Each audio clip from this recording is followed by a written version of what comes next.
Masya Allah.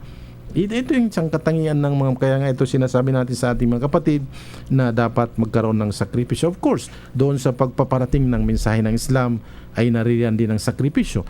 Si Brother Ismail, pag wala bang sakripisyo yan, madarating ba niya ngayon na magtuturo siya ngayon sa mga eskwelahan dyan? Masya Allah. Yeah, Masya Allah.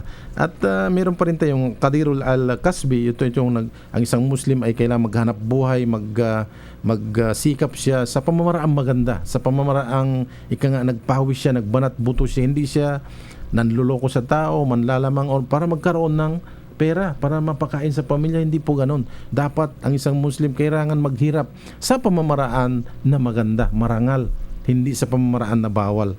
At ganun din yung harisul alal waqt, kailangan meron siyang time, marunong siya mag-budget sa kanyang mga oras.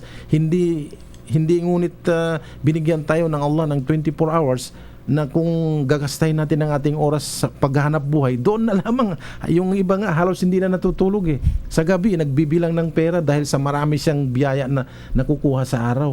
Halos hindi na niya mabigay yung kanyang ibang responsibilidad sa Allah subhanahu wa ta'ala. Sa kanyang pamilya, meron siyang pananagutan. Dapat yung kanyang pamilya, at least 1 week man lang or twice a week, mag-outing sila, dadalhin niya. Bisa yung banding-banding kung mga sa salita natin ngayon, sa kanyang mga relatives, ganun. So yung dapat time element, dapat marunong tayo mag-budget sa ating mga time, especially yung 5 beses sa isang araw na pagdarasal.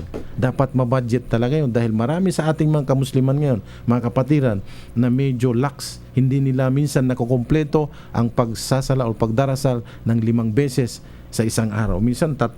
Inutos ba sa atin? 5 ang inutos sa atin, hindi 3. Masya Allah.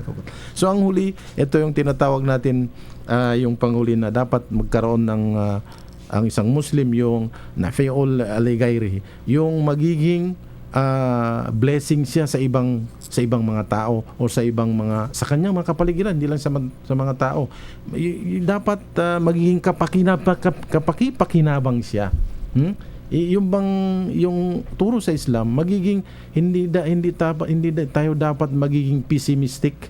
Yung pessimism, yung wala akong pakialam diyan, sila na lang yan. Hindi, kailangan meron tayong dapat pagsisikap para magkaroon tayo ng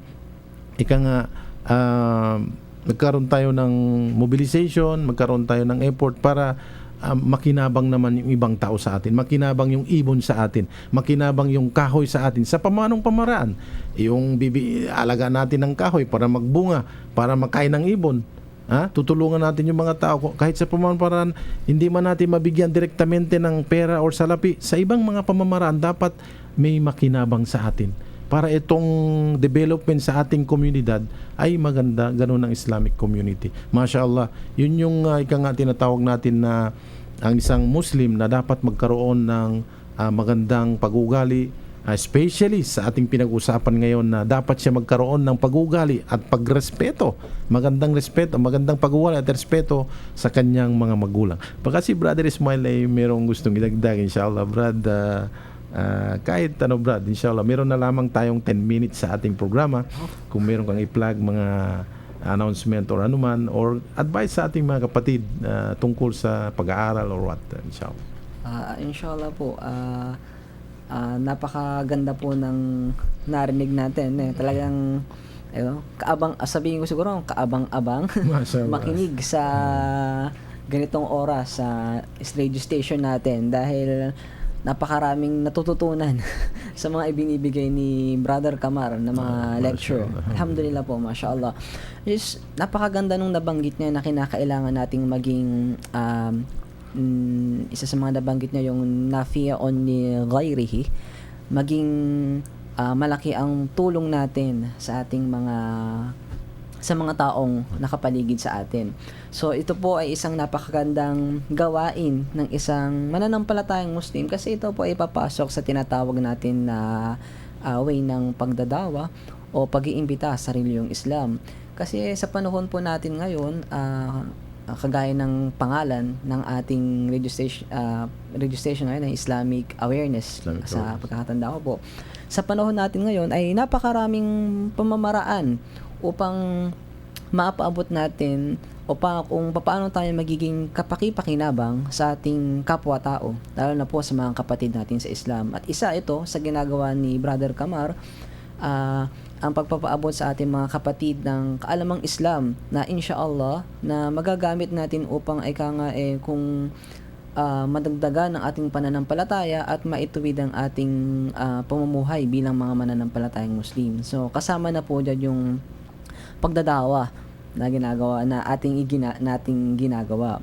At the same time, kaya rin po nandito si Brother Alinor ay isa sa mga insyaallah na gusto rin pong mapag-usapan ng ating organization o existing organizations sa buong Nueva Ecija. Sa pagkakaalam po natin kasi napakarami nating organization, Islamic or Muslim organization sa buong Nueva Ecija, ay yaong pagkakaroon po natin insyaallah, insyaallah ng symposium, Islamic symposium na insyaallah with Brother Kamar Sabdullah, na insyaallah na isa-settle po insyaallah this pag-uusapan pa insyaallah. So hinihiling po siguro namin sa ating mga different organizations or Muslim nor Islamic organizations, maging non-government na rin po siguro, na nakipag-coordinate if ever sa ating pong radio station kay Brother Kamar Sabdullah. Kasi po napakahalaga lalo na sa atin dito sa buong Nueva Ecija na